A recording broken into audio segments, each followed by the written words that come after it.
Olá pessoal, um grande abraço a todos. Aqui quem fala é o professor Gabriel Valente. Estamos aí trazendo mais um tema de história. Vamos falar da revolta da vacina, uma revolta que ocorreu no Rio de Janeiro, então capital do Brasil, no começo do século XX. Vamos lá, vamos conversar um pouquinho sobre isso. Esses são os tópicos aí que a gente vai trabalhar, pessoal. O Rio no início do século XX, as doenças no Rio, bota abaixo, vacinação obrigatória, as oposições à vacina, boatos sobre a vacina, início da revolta e uma conclusão. Vamos lá, vamos começar. Pessoal, o Rio de Janeiro no início do século XX era a capital do Brasil. Porém, a cidade ela carecia de infraestrutura. Nós tínhamos ali uma série de problemas estruturais na cidade. Por exemplo, boa parte da população que morava no centro do Rio morava nos cortiços, que eram habitações populares, normalmente imóveis divididos em vários cômodos. Em cada cômodo vivia uma família inteira e normalmente você só tinha um banheiro e uma bica para todas as famílias que moravam naquele local. Ou seja, a higiene era difícil, não havia saneamento básico, então era uma condição de vida insalubre. Outro exemplo da condição de vida na cidade no início do século XX eram os portos defasados. Por exemplo, vários navios chegavam ao Rio de Janeiro, eles tinham que parar antes do porto, desembarcar em barcos menores para poder então fazer desembarque no Porto do Rio. Isso encarecia o produto, isso dava mais trabalho. Além disso, a cidade passava por constantes epidemias. Vamos dar uma olhadinha aqui no próximo slide. Tínhamos epidemia de peste bubônica, aquela mesma lá que a gente estuda na Idade Média, tá? Transmitida pela pulga do rato. Temos a febre amarela e a varíola. Tá? Como a peste bubônica e a febre amarela, elas eram combatidas de que forma? O governo tentava fazer inspeções nos imóveis, ordenava obras ou interditava locais. A febre amarela, para vocês terem noção de como ela estava presente no Rio de Janeiro, por um certo período ela foi conhecida como febre do Rio, tá? Devido às epidemias de febre amarela que ocorriam na cidade. E a varíola, que já havia vacina na época, no começo do século XX, né? E é o problema em questão aqui dessa revolta, a vacinação obrigatória para a prevenção da varíola. Então nós temos essas três doenças e a cidade sofreu com constantes epidemias, tanto de peste bubônica, quanto de febre amarela, quanto da varíola. E aí, pessoal, um fator muito importante para a gente entender a revolta da vacina são as reformas urbanas que vão ocorrer no Rio de Janeiro no início do século XX. O prefeito Pereira Passos ele vai assumir quase que com poderes ditatoriais. Ele vai assumir com a condição de que ele não fosse processado pelas atitudes que ele tomasse à frente da prefeitura.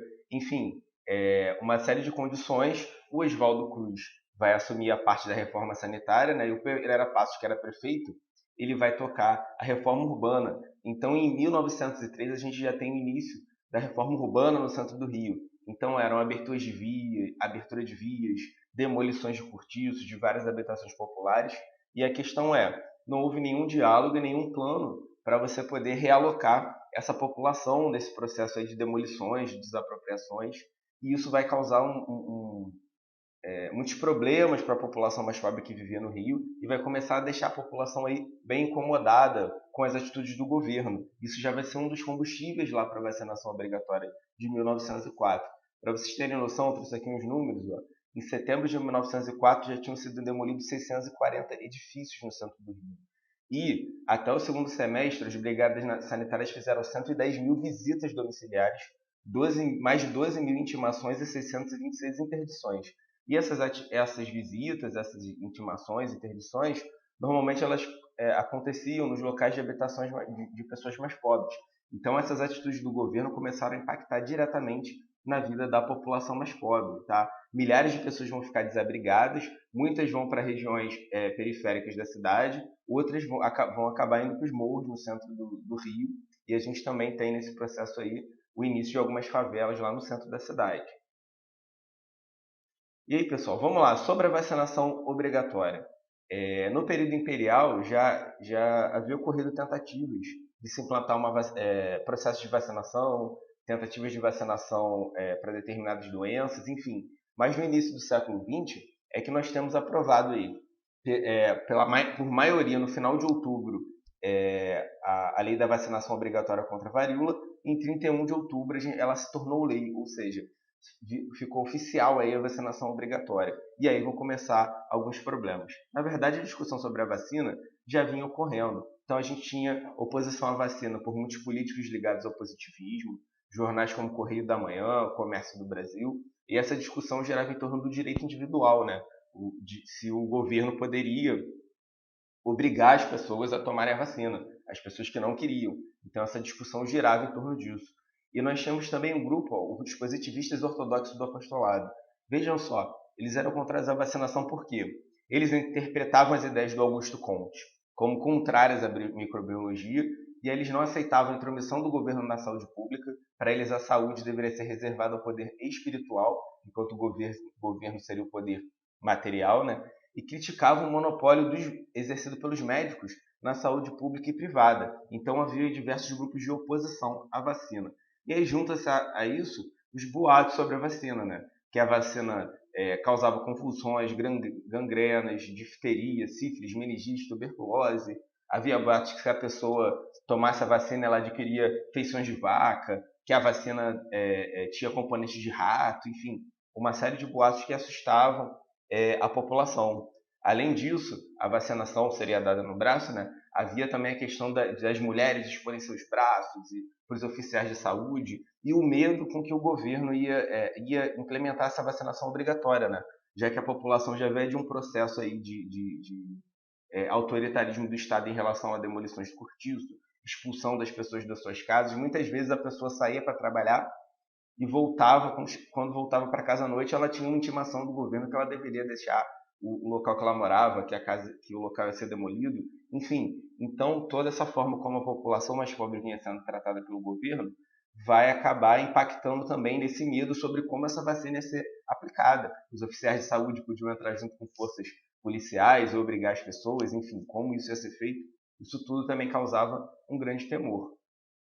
E aí, pessoal, o que acontece? 10 de janeiro de 1904, o jornal Notícia ele vai publicar a regulamentação da vacina. E pelo projeto ali idealizado pelo Oswaldo Cruz de regulamentação, ela ia obrigar praticamente todas as pessoas. Ia ser muito difícil você não se vacinar. E aí as tensões vão começar. A gente tem no dia 13 de novembro o dia de maior tensão. A gente tem os conflitos se iniciando à tarde, entrando à noite, tá? Foram destruídos cerca de 22 bondes, 100 combustores a gás danificados, 700 inutilizados, ou seja, a revolta começa a ganhar maior vulto, maior tensão. Dia 14, continuam os conflitos, tiroteios pelo centro da cidade, e a polícia começa a pedir para a população pacífica, digamos assim, né, ficar em casa, para que ela pudesse aplicar o maior rigor contra quem estava ali se manifestando, se revoltando contra a vacinação obrigatória. E durante esse processo a gente tem também uma tentativa de golpe militar, pessoal. Militares ligados à Escola Militar da Praia Vermelha, eles organizam um golpe aí criticando, né, as oligarquias cafeeiras que controlavam, a partir desse momento já estavam controlando a República do Brasil, né, e eles queriam o retorno dos militares ao controle do país. Lembrando que a proclamação da República foi feita pelos militares, né, e os militares começaram governando a República. Depois, a oligarquia cafeeira passa a ter uma maior atuação política aí dentro da República, elegendo os presidentes, naquela política do café com leite, enfim. Então, eles queriam o retorno dos militares ao controle do país. E chegou-se a cogitar que o Rodrigues Alves, que era o presidente, ele abandonasse ali o Palácio do Catete, mas ele se recusa devido ao perigo aí desse golpe, né? E eles conseguem conter essa tentativa de golpe militar, enfim, mas continuam lidando ali com a revolta da vacina.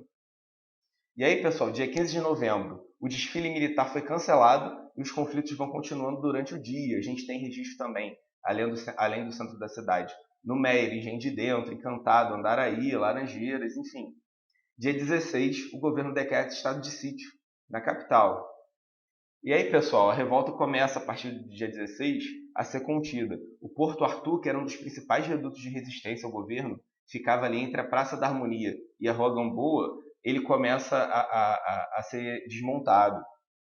A gente tinha ali vários relatos de que aquele ponto de resistência tinha dinamites, canhões, enfim. Mas depois que o governo conseguiu dominar a região, viu-se que as dinamites, na verdade, eram madeiras envolvidas com papel prateado e os canhões eram um poste que foi colocado em cima de uma carroça.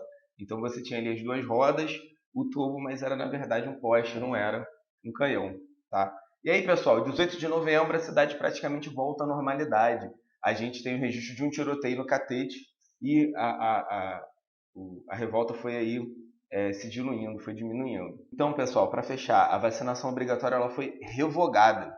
Tá? A revolta vai terminar com 30 mortos, 110 feridos, 461 deportados para o Acre e 945 presos na Ilha das Cobras. E para fechar, gente, é uma conclusão que eu peguei do livro Os Bestializados, de José Murilo de Carvalho, que fala muito bem desse processo, desse começo da República. Vamos fechar com a conclusão aí do José Murilo no capítulo sobre a revolta da vacina. Mesmo que a vitória não tenha sido traduzida em mudanças políticas imediatas, além da interrupção da vacina, ela certamente deixou entre os que dela participaram um sentimento profundo de orgulho e de autoestima, passo importante na formação da cidadania. O repórter do jornal A Tribuna, falando a elementos do povo sobre a revolta, ouviu de um preto acapoeirado frases que bem expressavam a natureza da revolta e este sentimento de orgulho. Chamando o repórter de cidadão, o preto justificava a revolta. Era para não andarem dizendo que o povo é carneiro. De vez em quando é bom para a negrada mostrar que sabe morrer como homem. Para ele, a vacinação em si não era importante, embora não admitisse de modo algum deixar os homens da higiene meter o tal ferro em suas virilhas. O mais importante era mostrar ao governo que ele não põe o pé no pescoço do povo. Aí, pessoal, essa conclusão é mostrando que a revolta ia muito além da questão da vacinação obrigatória, né? A gente vê elementos de cidadania, de tentativa aí da população participar mais da política no começo da República, que ela era tão excludente, né? Excluía grande parte da população do acesso à política. Tá, pessoal? Aí, meu muito obrigado. Quem puder curtir lá no Facebook, me seguir no Instagram, tá bom? Eu agradeço. Mais uma vez agradeço quem ficou até aqui. Um grande abraço a todos.